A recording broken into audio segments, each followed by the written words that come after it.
Hello and welcome to this video. My name's David Thorne, and now this is the 14th video in my C programming playlist.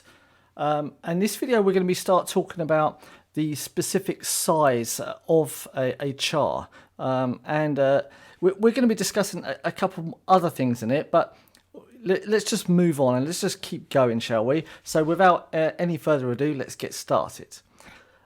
We've already seen the chart A here, how to create a chart and so on, and then a chart B here, and we've seen how we can create a string literal using then the square braces here, and then we've also seen how we can create the surname or a string literal using the curly braces, using the individual items, and then the null terminated string character at the end as well. And inside the debugger, we can see that we've got name is a char 6 or an array of length 6 of chars, and then we've got surname as well is array length 6. And just as a quick reminder that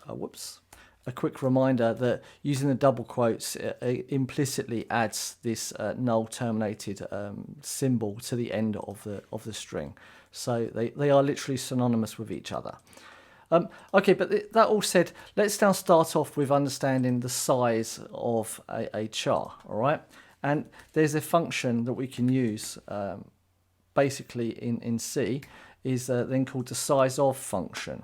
And as you can see, this returns a size T type, right? So we'll just say size A.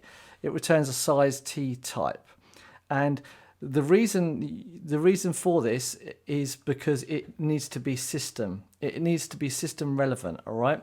And for it to be a double or an int or a something or other, it's kind of a bit strange to know what size it is by using the sizes of the thing itself that you're trying to work out the size of, all right? So if we just start by printing this, so size of A is then a long. We need to sell L here, and let's just \n. Size A we want, yes. And we just refresh this now, and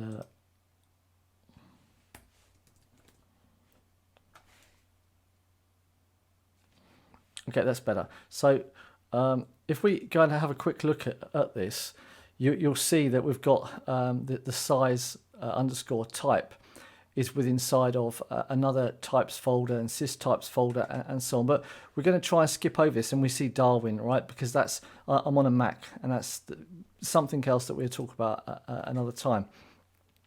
Okay, but we can see that we've got size of 1 here. That's because it's 1 byte, and this is relevant to bytes now. Okay. And I'm trying to keep this as simple as possible because it can get really complicated very, very quickly, all right, and why this is. But you just need to understand that don't assume that 1 byte is equal to 8 bits. Although we do kind of say that 1 byte is equal to 8 bits, that's also system specific as well. Now, let's skip over that for a second and now look at the size of this one name variable, or name collection. And we can say here name of, and we can just give then name here instead. So size of name, let's say, and let's do rerun this once again, and we can see now size of 6. So we've got 1, 2, 3 on the V, 4 on the I, 5 on the D, and then the character at the end, the null terminating character at the end to make it size of 6. And let's now have a look at size of surname. And we already know because it said it in the debugger the size of it, so it's kind of a little bit pointless, but you can see it's the size of 6 now, right? So, and if we run B as well, but what you're also able to do is, this is something super interesting, right? You're also able to just use the data type itself as well. So let's just say size of char instead, and inside of here we can say, hey, what is the size of char here? And then we do it again, and And I'm guessing also that we can just say I here, but here format specifies int, but argument has, 1 second, it has unsigned long, see? So you can do it, but because we just know we're getting like 1 or 2 or 3, it doesn't really matter too much. But because the type, which we haven't gone over right yet, which is the long and unsigned, that's something different. But you're just going to have to trust me for the time being that long is a long integer. It's a really, really long number. And unsigned means that it doesn't have like a sign in front of it, as in -1. And like 1 has a sign in front of it of +1, but it's assumed that it's a positive number, a non-negative number. But that's a tutorial for another day. Okay, so we can now say size of char. And let's just continue with this, because once you start doing sizes of chars, you can kind of start to work out the size of shorts now, all right? And we will see in a second what the size of a short is. And we now see the size of a short is 2, all right? So that is literally 2 chars, and that's exactly what it means as well. The size of a short is char times by 2, all right? So the size of a short is synonymous to size of char times by 2. And the size of an int, right, when we come here, we come to an int, essentially, it's the size of a short as well, right, times by 2. Now, there's different standards about how this is worked out and how this is done, but all you really need to understand is that on most systems, the integer is going to be 4 bytes, all right? And we can keep doing this as well, but you know, this is for you to practice and start putting double and long and all other data types that are defined by the C library. But I just wanted to give you a quick insight, and I say a quick insight. I was trying to keep this as simple and as abstract as possible to introduce you to the size of.